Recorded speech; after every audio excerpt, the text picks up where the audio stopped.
E só que o Chico, a essa altura, já participava da catequese. Ele ensinava catequese às crianças na igreja matriz de Pedro Leopoldo e ficou amigo do padre Sebastião Scarzello.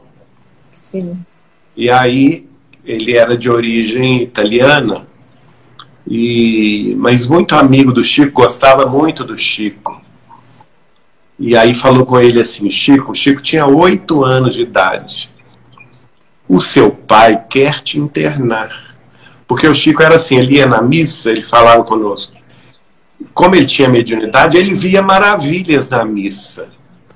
Ele via os espíritos de luz descendo durante o ofício da missa.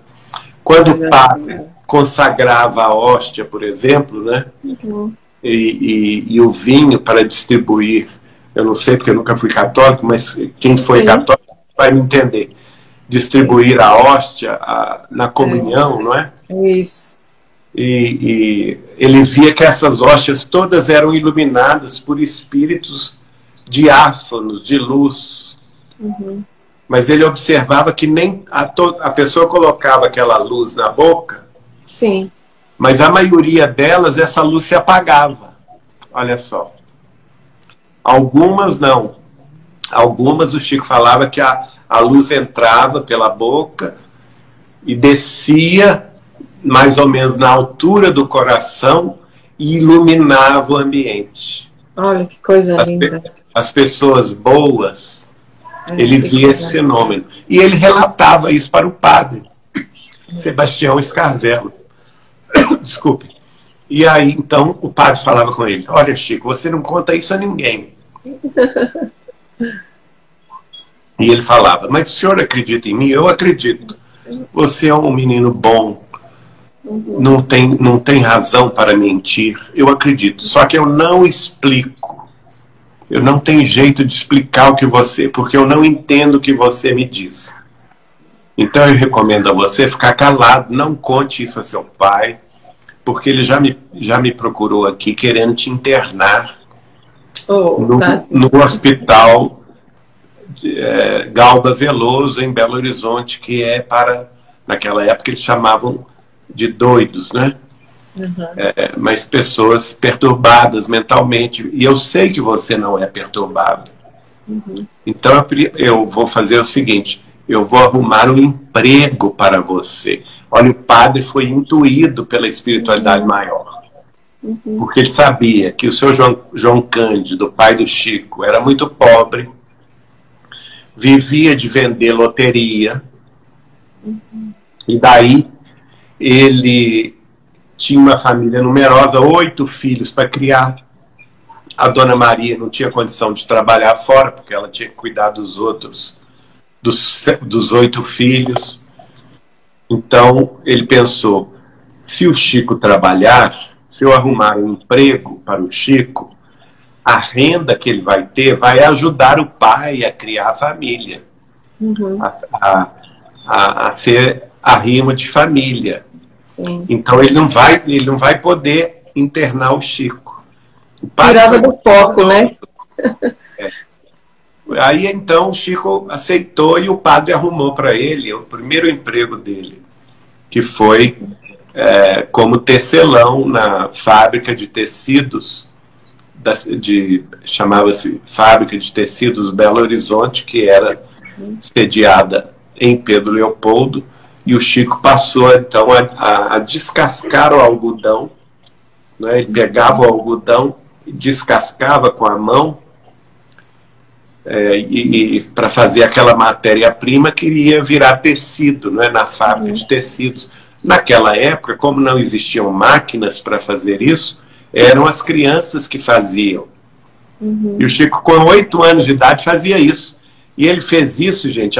Ele me contava que os dedos dele, da mão, ficavam todos, porque parece que o algodão machuca, né, a mão. Ele é cheio de coisas, espinhos pontiagudos, machuca muito a mão. E além disso, o pó do algodão começou a afetar o pulmão do Chico Xavier. Ele teve não sei se é uma pneumonia, se é uma infecção pulmonar grave, por trabalhar, ainda criança, na tecelagem em Pedro Leopoldo.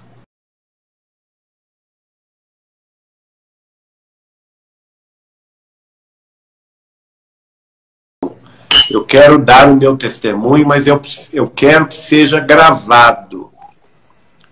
Então, os amigos lá mais próximos arrumaram um gravador e gravaram essa alocução do Chico, que quem quiser ouvir, pode ouvir no podcast Chico Xavier e a Fundação Marieta Gaio. Isso é lindo, lindo, lindo, porque é ele próprio contando.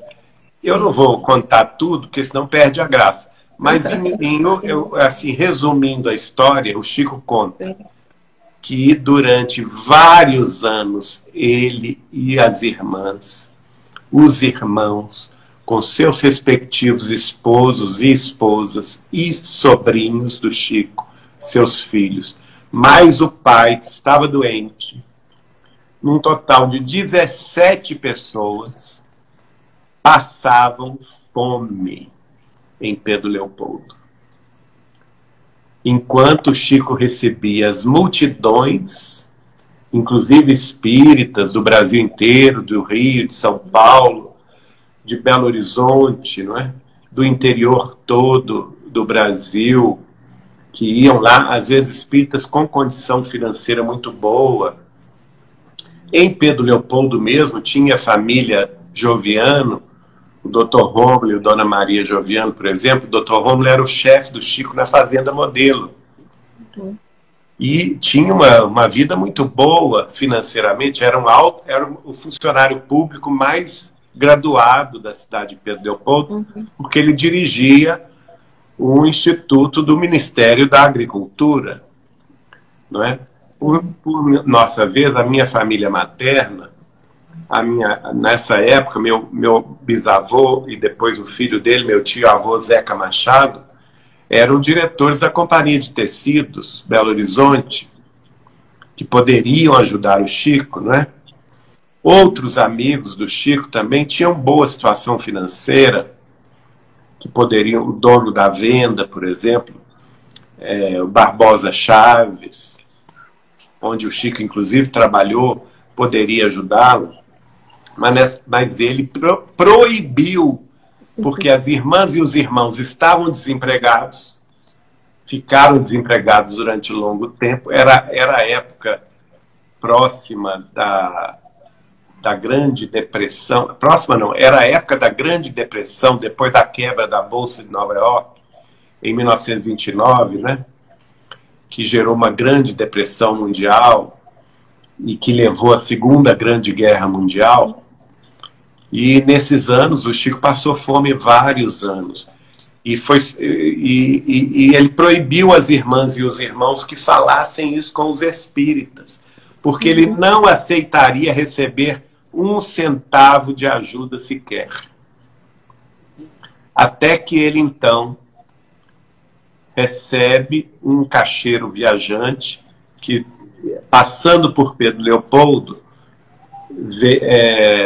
veio entregar ao Chico, por ordem do senhor Jorge Gaio, fundador da instituição Marieta Gaio do Rio, instituição espírita, entregar ao Chico um presente, que eram tecidos para fazer ternos. E coitadinho do Chico, não tinha dinheiro para comer e ganhou de presente aqueles tecidos de cachemira inglesa, né? Então o que ele fez? Ele foi na loja do Barbosa Chaves e trocou por dinheiro e tal. E daí conversa vai, conversa vem, o próprio Barbosa Chaves falou com esse caixeiro viajante que o Chico havia trocado o presente em recursos para sustentar a família.